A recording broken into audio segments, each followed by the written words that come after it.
Good golly gee, the Rangers are busy. Imagine trading away your captain. Imagine freeing up $6.9 million in cap space by sending away an $8 million Trouba and receiving a $1.1 million Urho Vakanainen in exchange. And then immediately signing your franchise goaltender Igor Shesterkin to an $11.5 million AAV extension worth 8 years.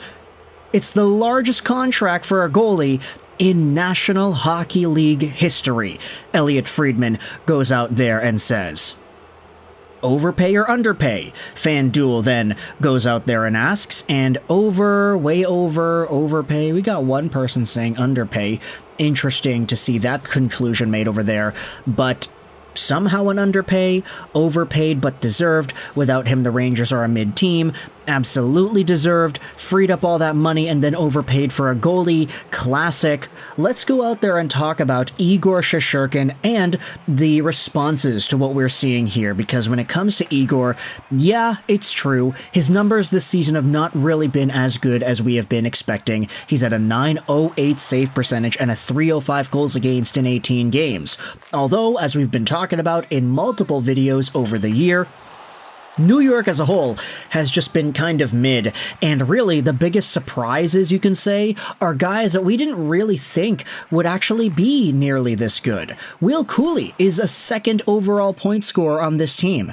Adam Fox doesn't have a goal yet, and if you go over to goaltending, Jonathan Quick has been so above and beyond amazing with a .936 save percentage and a .203 goals against, just completely overshadowing Igor Shesterkin this season, whose .908 save percentage ranks amongst one of the worst seasons he's ever had in the National Hockey League. I mean, Igor has been a monster ever since debuting with the Rangers back in 2019-20, .932, the next season a .916, then he had a .935, then a .916 again, and then he had a .913, which was the worst season up to that point, but it was still a .913 save percentage year. This season, he is 8-9-1, he's got a bad record, he's got lower save percentage numbers, he has not been himself this season, but if there's anybody that you need to invest faith in if you're the New York Rangers, it's Igor Shesterkin. And who cares if the guy's got himself a .908 save percentage on the year? He has been putting it together recently with a .902 in his most recent 5 games. His recent 10 goes down to an .889, which of course is not particularly great either. I think a lot of people would conclude that Igor Shesterkin's bad play or bad statistical performance this season is more so a symptom of the bad Rangers team in front of him rather than his overall profile being worse. I mean, Igor is still considered the best goaltender in the world. That is a reputation that is not going to leave him no matter what happens, and he got that huge $11.5 million extension to prove it. The contract starts out in 2025-2026, which means that it will be, 526, 67, 78, 89, 9, 30, 31, 32, 32, 33, 33, 34. Is that correct? The contract takes him till 2033, 2034, something like that.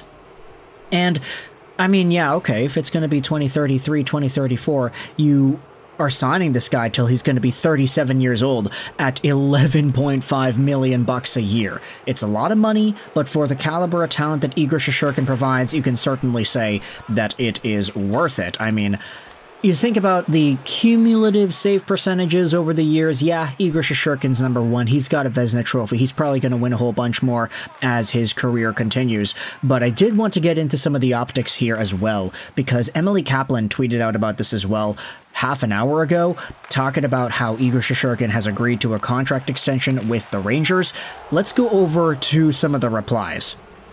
The optics on signing a big deal after your captain was just traded is hilarious to me.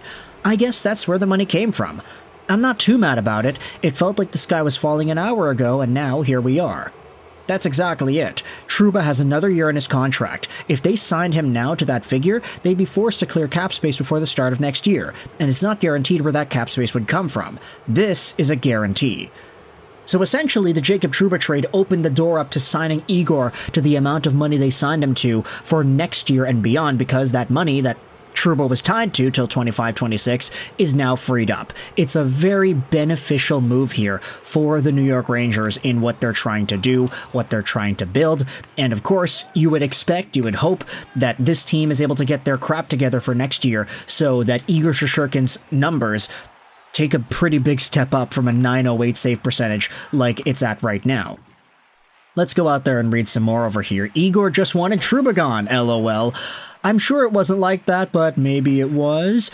Igor never asked where the money came from when he signed. There's the Trouba money, LOL. We all kind of knew that would be the case. It was just a matter of how they used the rest of their money in the offseason. They still have to pay Will Cooley. That's not going to be cheap. You can bridge him easily, though. Let's go out there and read some more. This is a really good comment from A. Took. Assuming it's $11.5 million, this is the cap hit percentage of major long-term 7 to 8 year goalie extensions in chronological order and the cap hit percentage of the first year of the deal. Note that for Saros, Oettinger, and Shesterkin, I assume a salary cap of $92.5 million next year. Carey Price got 13.21% of the cap. It was a UFA extension signing, 8 years, $10.5 mil. Sergei Bobrovsky, 12.27% of the cap. UFA signing again, so out of nowhere in free agency, $10 million, 7-year deal. Andrei Vasilevsky, extension from an RFA standpoint, 11.66% of the cap at $9.5 million a year for 8 years.